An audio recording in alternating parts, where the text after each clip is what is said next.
ito, tips naman tayo sa mga roller naman tayo ng mga kadena natin. So ito ay naka heavy duty damper. Ito yung sinasabi ko sa inyong roller. Ito mo ba? Napakatagal na nito. Mga ilang ano na. So ito may content na rin ako dito kung paano ko ito kinabit, kung paano ko ito ginawa. Heavy duty yan, yan oh. Ito, tingnan nyo. May release yan sa ilalim. Ayun oh. Hindi yan basta-basta mapupudpud. Mapupudpud yan. Magiging parang roller siya. Ayan oh, tingnan mo. Pagka tinamaan siya ng ano, yan, si babaw. Ikutin natin. Yan, yung gitnang yon, yun o, umiikot ito. Umiikot ito. Ito yan. Tingnan nyo maigi ha. Ito, umiikot ang gitna niyan.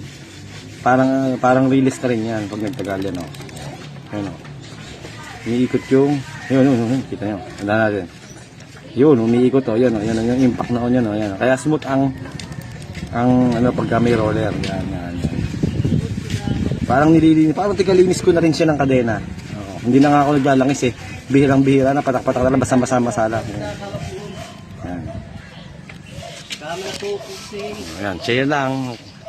Kaya yung gano'n ka-importante ito. Ito ng akin kasi heavy duty ito, makapal to.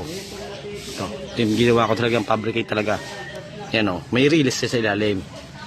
Yung rig ng gitnang yon, yun ang magiging daanan ng roller. Para kang